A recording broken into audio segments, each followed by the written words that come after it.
নমস্কার বন্ধু, আমার চ্যানেলে সবাইকে জানাচ্ছি স্বাগতম। আজকে আমি ব্লগটা আরম্ভ করছি এখান থেকে। বাজে এখন 6:45, চলে এসেছি রান্নাঘরে, বসিয়ে দিয়েছি ভাত। তো আজকে তো মায়েদের মাছ রান্না হবে, আর আমার যেহেতু নিরামিষ সেই জন্য আমি আগে বসিয়ে দিয়েছি। এদিকে মুগের ডাল বের করে রেখেছি, একটুখানি ভাবছি পেঁপে দিয়ে মুগের ডাল করবো আর একটুখানি আলু ভাজা করবো আজকে। এমনি নাহলে আলু সেদ্ধ ভাত খাই, আজকে আলু সেদ্ধ ভাতও খেতে পারবো না। আমার গলা প্রচণ্ড পরিমাণে ব্যথা, কাল সারা রাত ঘুমায়নি গলা ব্যথার জন্য, সেই জন্য আজকে একটুখানি ডাল না করলে ভাত খেতে পারবো না। যে মাকে বলছিলাম পেঁপে দিয়ে ডাল করতে, মা বললো না আজকে একটু আলাদা অন্যরকম করে করবো, সেই জন্য পেঁপে আলু কেটে নিয়েছি, এগুলো ছোটো ছোটো করে মুগ ডাল দিয়ে সেদ্ধ করছে। আর আমি এদিকে বেটে দিয়েছি জিরে আর আদা, যেহেতু এটা নিরামিষ তরকারি হচ্ছে আমার জন্য, আগেই বের করে নিয়ে চলে যাব,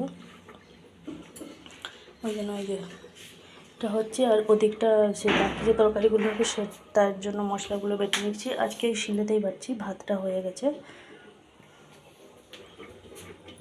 শুনুকেই টেনে তুললাম ঘুম থেকে। আমি যে উঠে পড়ো 8টা বাজে, এই উঠলো।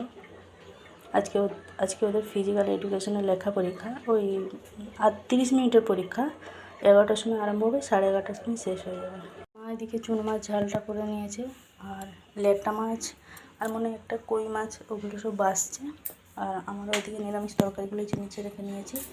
লাউ আলু দিয়ে মুগের ডাল, পেঁপে আলু দিয়ে মুগের ডাল, আলু ভাজা, ভাত একদম ভিতরে সরিয়ে রেখে নিয়েছি। উপরটাতেই তাদের হচ্ছে রান্নাবান্না। আর আমার একদম আজকে ভয়েসটাও স্লো হয়ে গেছে, এত গলা ব্যথা যে জোরে জোরে কথাও বলতে পারছি না।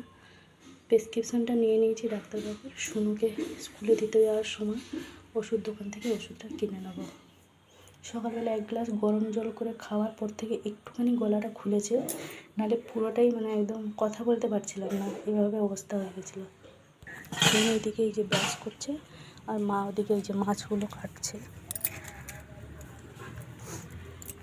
কী মাছ গো মা এটা? লেটা মাছ। দুটো না 3টে লেটা মাছ আর একটা কই মাছ। 3টে লেটা মাছের মধ্যে 2টো আছে বেশ বড় বড়, আর একটা এমনি ওই মাঝারি সাইজ বলতে গেলে চলে, ছোটোটা। মায়ের দিকে যে কাটছে লেটা মাছ।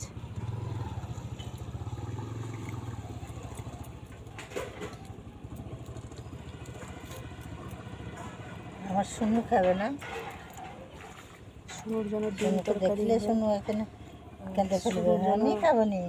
মা যাবে দোকানে, ডিম নিয়ে আসবে, আর ওর জন্য ডিম আলুর তরকারি হবে। মশলাটা বেটে দিয়েছি।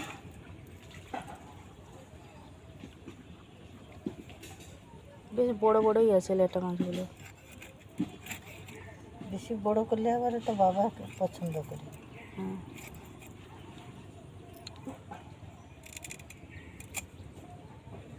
গেছে সকালে 9:40, ওদিকে গরম জল বসিয়ে দিয়েছি শুনু চান করার জন্য। এদিকে রান্নার যেগুলো বাসনগুলো ছিল সেগুলো সব মেজে নিলাম। মা ওদিকে রান্না করছে, ডিমটা রান্না হচ্ছে। মাছগুলো যেহেতু রান্না হয়ে গেছে, লাস্টে ডিমটা রান্না হচ্ছে শুনুর জন্য। আর আমার তো আগে রান্না হয়ে গেছে, নিচে সব রেখে নিয়েছি ভিতরের দিকে। এই যে ডিমটা রান্না হচ্ছে, মা রান্না করছে। এদিকে মাছের টকটা হয়ে গেছে, আর চুনো মাছের ঝালও হয়ে গেছে। ওদিকে গরম জল বসিয়েছে এক সাইডে, আর এক সাইডে শুনুর এই যে তরকারি, ডিমের ঝাল।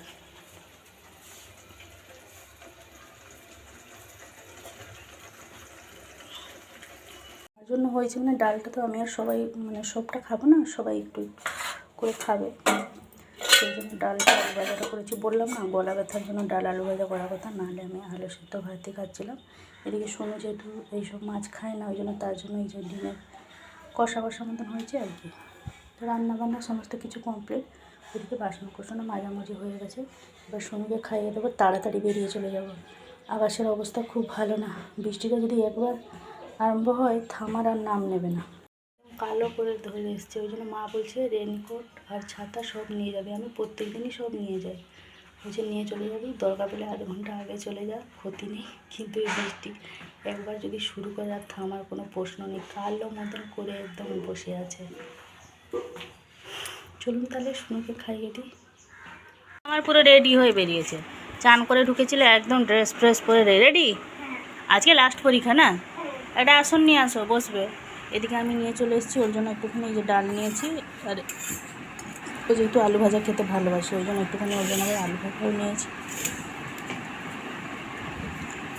ডিমের কষা, বসে পড়ো, খাইয়ে দিই।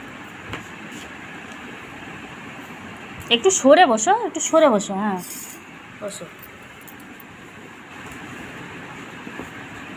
তুমি হাতে খেয়ে নেবে তো? কেন? খাইয়ে দাও। চলো তাহলে, চলুন তাহলে সুনুকে খাইয়ে দিই আলু ভাজা। খাও।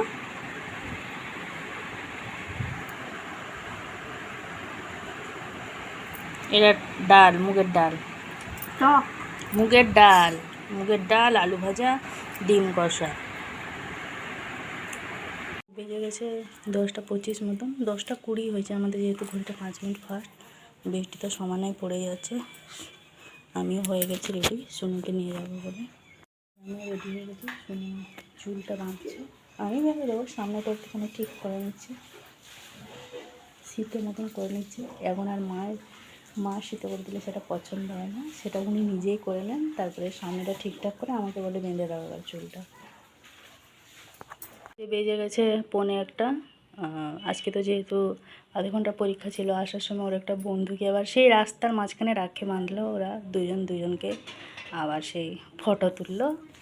একটু আগেই জাস্ট বাড়ি এসে পৌঁছলাম। আজকে হেঁটে হেঁটেই গেছিলাম, হেঁটে হেঁটে এসেছি। আসার সময় কোনো রকম টোটো পাইনি, চলে এসেছি হেঁটে হেঁটে।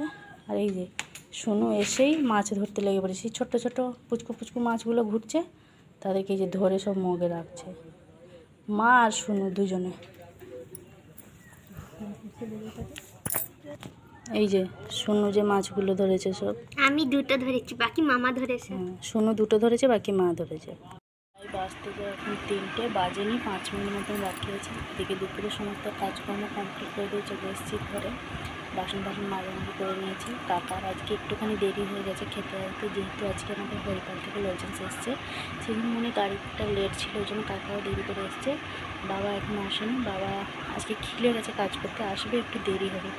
বাবার জন্য তরকারিগুলো একটুখানি গরম করে রান্নাঘরটায় রেখে দিয়েছি চুবড়ি চাপা দিয়ে। বাকি তরকারিগুলো ফ্রিজে রেখে দিয়েছি। সুমিকেও 2টো ভাত খাইয়ে দিলাম, আমাদেরও খাওয়া দাওয়া কমপ্লিট হয়ে গেছে। সব মাঝামাঝি ধোয়াধুয়ি করে চলে এসেছি, আটাটাও মাখিয়ে নিয়েছি। এখন একটুখানি আমি ঘুমাবো। গলা ব্যথার ওষুধ খাওয়ার পর থেকে মানে ওষুধটা খেয়ে তো স্কুলে গিয়েই বসেছিলাম, স্কুলে আসার পর থেকে কীরকম একটা লাগছে, যে ঘুম মতন লাগছে। দেখবেন ব্যথা যন্ত্রণা ওষুধগুলো যেমন নেশা টাইপের থাকে, তার সাথে খেয়েছি অ্যান্টিবায়োটিক, তো ওগুলো খাওয়ার পরে কীরকম লাগছে, একটুখানি না ঘুমাবে শান্তি লাগবে না। শুনুন তো আজকে বিকালে পড়া নেই, ছুটি, যতক্ষণ মন চাইবে ততক্ষণই ঘুমাবো, সন্ধে হোক চাই যাই হোক। আর আমি ঘুমালে মা আমাকে খুব একটা ডাকে না। যাই হোক এখন একটুখানি রেস্ট নিই, যখন ঘুম ভাঙবে তখন দেখবো মাথা ব্যথা সব যন্ত্রণা হচ্ছে। মানে ঠান্ডাটা এতটাই লেগে গেছে, গলাগুলো কি ব্যথা। চলুন তাহলে এখন একটুখানি রেস্ট নিই।